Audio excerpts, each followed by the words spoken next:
Bournezeau, une résidence d'architecture pour faire émerger des visions du centre-bourg de demain. Un podcast du CAUE de la Vendée en 3 parties.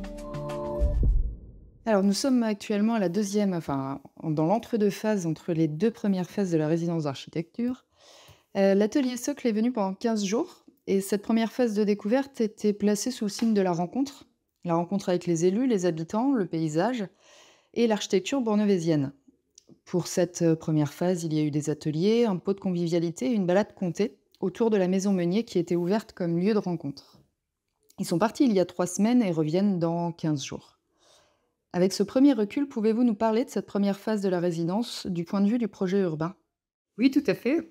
Ces 2 premières semaines étaient destinées à prendre connaissance du territoire, de l'existant, faire ressortir l'identité du bourg, du patrimoine bâti, des espaces publics. Faire un diagnostic, recueillir les souhaits des élus, les avis des habitants, des commerçants. L'ouverture de la maison Meunier, fermée depuis longtemps, a attiré les curiosités. Les échanges ont été très intéressants, notamment autour des expositions de photos.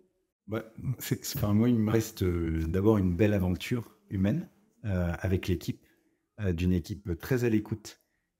Et puis également avec tous ceux qui ont participé, qu'ils soient habitants, qu'ils soient professionnels. Ça reste un moment fort. Euh, Madame le maire le disait, le fait de voir aussi la maison Meunier ouverte, ça intrigue les voisins qui se demandent ce qui se passe. Et du coup, on voit la nécessité de donner à voir sur ces rendez-vous-là.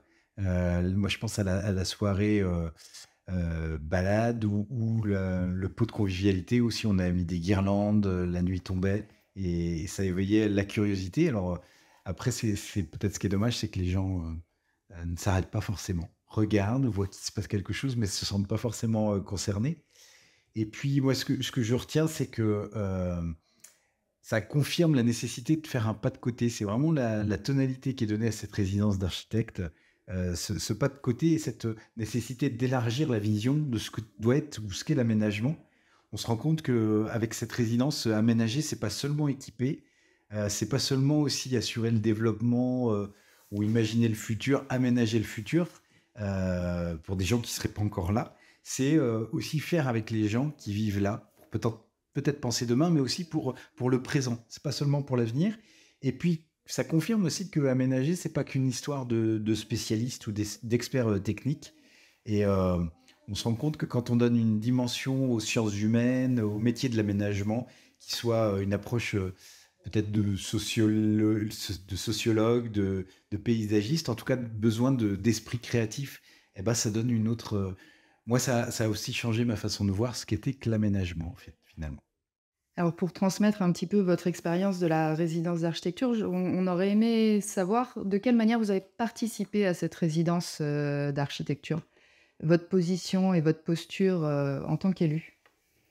La participation aux ateliers, etc. Alors, la rencontre avec l'équipe d'architectes a été très très agréable. Nous avons apprécié en tant qu'élus les différents échanges, les ateliers de concertation, la balade comptée avec les habitants. Et nous souhaitons avoir une application assez forte des commerçants pour que ce soit le plus constructif possible pour mettre en lumière les initiatives privées et pour servir le projet commun. Et nous sommes vraiment très impatients de découvrir les premières esquisses lors des 2 prochaines semaines. Moi, je dirais que on a le sentiment, après une semaine de résidence, on a eu plein de casquettes. On a eu à la fois la casquette de l'habitant lambda, qui entend parler de sa commune, de sa rue, de cette maison Meunier. Donc, il y a l'intérêt en tant qu'habitant, et puis, il y a eu aussi la casquette d'organisateur, parce que finalement, c'est aussi mettre en place la rencontre, donc soucieux de l'accueil du public, mais aussi des archis. Il y a la casquette également de témoin. On a notamment le diagnostic en marchant, on était élu, donc on a été un peu concerné par plein de façons, à la fois observateur, à la fois acteur, à la fois spectateur.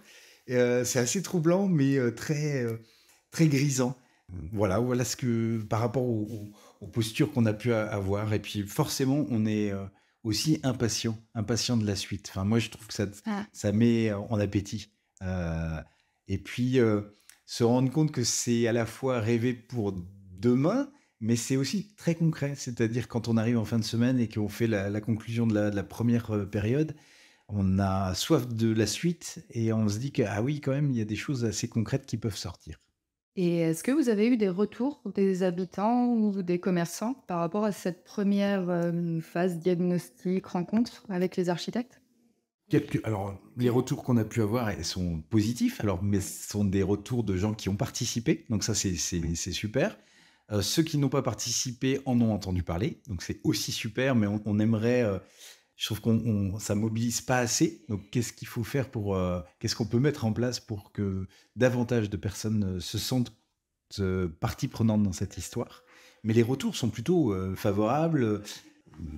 Il y a aussi, je pense, une attente de la deuxième période, en tout cas pour ceux qui ont eu cette participation-là lors de la première semaine, attendent la suite.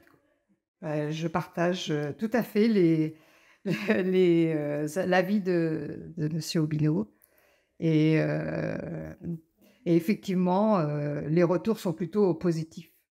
Bien, merci beaucoup. Et puis on va se retrouver dans 15 jours pour la deuxième phase.